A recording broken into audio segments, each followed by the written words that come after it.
Have you ever stared at your investment account and thought, why is nothing happening? You've been patient, you've been consistent, but the number barely moves. Here's what nobody tells you. Compounding doesn't grow in a straight line. It grows in silence, then it explodes. And right before that explosion, there are 9 quiet signs that show up. Almost invisible, that tell you the moment is close. Most investors never recognize them. They quit too early, switch strategies, or panic during a dip, and they miss the entire payoff. Sign 7 in particular is the one that catches almost everyone completely off guard, because it looks like you're doing something wrong when you're actually doing everything right. Most people treat compounding like a vending machine. Put money in, wait, get rich. But compounding is more like a dam. For months, sometimes years, the water barely rises. Then one day the pressure builds past a tipping point, and the whole thing floods downstream faster than you can track. The problem isn't the math always works. The problem is that people abandon the dam right before it breaks. Let's fix that. Sign 1. Your account feels boring and almost pointless. This is the first sign, and the most misunderstood one. When compounding is building its foundation, nothing dramatic happens. You put money in, the balance nudges upward. You feel nothing. No excitement, no fear, just a slowly rising number that doesn't seem to mean much yet. That feeling, that quiet, slightly disappointing feeling, is actually the signal that your foundation is getting stronger. Here's why. Every dollar you invest is buying assets. Those assets generate small returns. Those returns buy more assets. The cycle is running, but the numbers are still too small for you to feel it. It's like building a wall. You lay 1 brick, it looks like nothing. You lay 100, still nothing impressive. But the structure is real. It's load-bearing. And at some point, the bricks start stacking faster than you can count. If your account feels boring right now, that's not a warning sign. That is sign 1 that compounding is doing exactly what it's supposed to do. Sign 2. Your returns start beating your contributions. In the beginning, you are doing all the work. Every dollar of growth came from your paycheck, your discipline, your sacrifice. The account grows because you feed it. But there comes a point when that flips. Let's use real numbers. Say you're contributing $400 a month into a broad index fund with a 7% average annual return. In the early years, your account might earn $15 or $20 in a single month, while you contributed $400. You're the engine. The money isn't yet. But after 8 to 10 years, depending on your balance, the account starts earning $450 in that same month, more than you contributed. Your money has become its own engine. According to data from JP Morgan, someone who contributed $500 per month over 20 years at 7% would have put in $120,000 of their own money, but end up with around $260,000. That extra $140,000 came entirely from compounding, not from their paycheck. When your returns start beating what you put in, that is sign 2. Sign 3. You stop thinking about adding more and start thinking about waiting longer.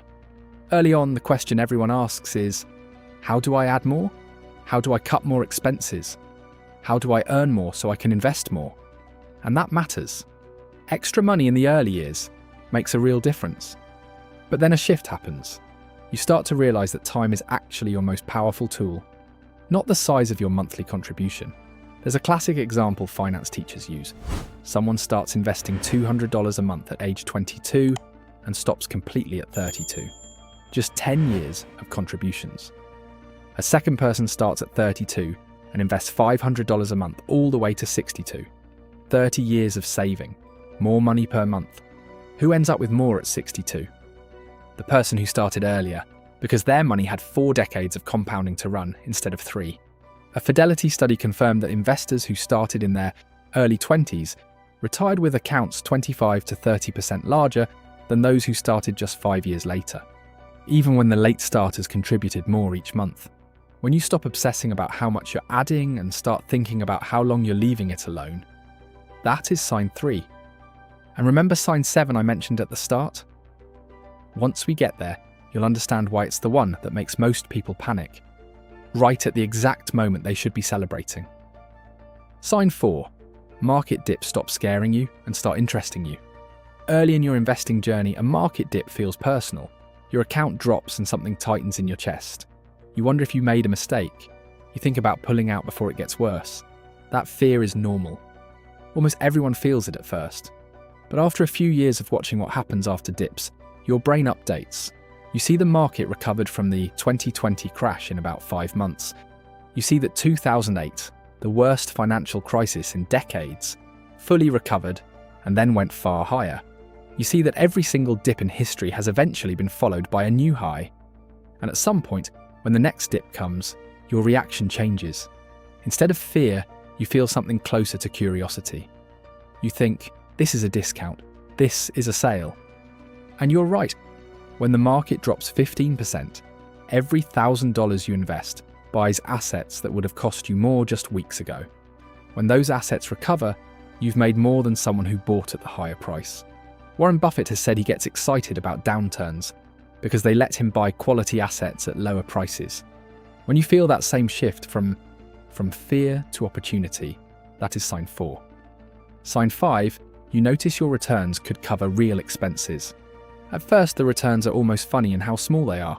A few dollars here, a small dividend there, but as the account grows, so do the returns. And one day you look at what your portfolio earned in a single month and realise, that would have covered my phone bill. Then a few years later, my grocery run, then your car payment, then rent. This is compounding moving into a different league. Say your account reaches $200,000 and you're averaging 7% annually. That's $14,000 per year, or roughly $1,160 per month, generated without you doing a thing. In many parts of the world, that covers rent. That's money your portfolio is creating entirely on its own. The psychological shift this creates is enormous. You stop feeling like your entire financial life depends on your next paycheck. A quiet layer of security appears beneath everything, and that security actually makes you a better investor, because you stop making panicked decisions under pressure. When your returns could realistically cover a recognizable living expense, that is sign 5. Sign 6. Your account balance surprises you when you check it. Early on, you know roughly what the balance should be. You contribute $300. The number goes up by about 300 plus a little. There's not much mystery. But when compounding is really building up, something different happens. You check your balance after a few months of not looking, and the number is noticeably higher than you expected. You look twice. You contributed maybe $900 over 3 months, but the account is up $2,800. The compounding added almost twice what you did, and you weren't even watching. That gap between what you expected and what you see, that's the curve bending. That's the snowball picking up speed on its own. Historically, the S&P 500 has returned an average of around 10% annually since 1957. At that rate, a $300,000 portfolio generates $30,000 in a single year. That's $2,500 appearing in your account every month, whether you check it or not. When your balance regularly surprises you upward, that is sign 6. Sign 7. You stop checking your account every day. This one catches people off guard. It sounds like you're paying less attention, like you've become careless, but it's actually the opposite. When new investors check their accounts every day, it's because the stakes feel high and the numbers feel fragile. They're watching for problems, waiting for something bad to happen. But when compounding has been running long enough, a daily check stops feeling necessary. Not because you've stopped caring, but because you've stopped being anxious. You've seen enough recoveries, watched the account survive enough dips. You trust the process at a deeper level now. Research from the University of California, Berkeley, found that investors who checked their portfolios frequently, daily or weekly, made significantly more emotional trades and ended up with lower returns than those who checked monthly or quarterly. Frequent checking leads to more decisions, and most of those extra decisions hurt performance. When you find yourself checking your account less often, not because you forgot, but because you genuinely trust it to keep working without you hovering, that is sign 7. Sign 8. Your old goals start to look too small. Remember when you set your first investing goal? Maybe it was $10,000, then 50. Maybe 100,000 felt like a number that would change your life. And it did, at the time. But here's what happens as compounding accelerates. You hit those goals earlier than planned, and you have to set new ones. And those new ones get hit too. And at some point, the goals you set in the beginning look almost conservative. This is a specific signal. Because it tells you the curve has bent. The math is working faster than your early assumptions. When you set those goals, you were thinking linearly. You thought the account would grow by roughly the same amount each year. But compounding doesn't work that way. It accelerates. A $200,000 portfolio growing at 8% adds $16,000 in year 1. In year 10, that same 8% on a $400,000 portfolio adds $32,000. Same percentage. Double the dollars. That's the acceleration in action. When your original goals start to feel too easy, that is sign 8. Sign 9. You start thinking about what happens after you. For most of your life, money is about survival, paying rent, covering food, getting through the month. Every decision is made from scarcity. Every dollar feels urgent. But when compounding has been running long enough, when the account has grown large enough, a quiet shift happens. You start to realize you're not going to spend all of it. There's going to be more than you need, and that changes the questions you ask entirely. You stop asking, can I afford this? You start asking, what do I want to leave behind? You think about your children, your community, causes you care about. You start to think about your money in terms of decades you won't be alive to see. This is not you becoming detached from reality. It's the opposite. It means compounding has worked so well that your financial future is settled, and you've moved into thinking about other people's futures. That is not just financial success. That is what financial freedom actually looks like when it's fully realized. And that is sign 9. So let's bring this together. You've just learned the 9 signs that tell you compounding is building, even when it feels like nothing is happening. Here's what this really means. Compounding doesn't reward intelligence. It doesn't reward income. It rewards people who understand the process well enough to stay in it. When you recognize these signs, you stop confusing silence with failure. You start trusting the dam even before it breaks. Picture yourself 5 years from now. You've held steady through 2 or 3 dips that scared everyone else out. Your account surprised you again last month. Your returns now cover your car payment without any effort from you. You've set a new goal, because the old one came faster than you expected. That version of you doesn't worry about money the way you used to, not because you got lucky, because you stayed. 10 years from now, you're thinking about what you leave behind. That's a thought you couldn't afford to have when every dollar felt urgent. Here's what to do right now. First, identify which of these 9 signs you are already seeing and write it down.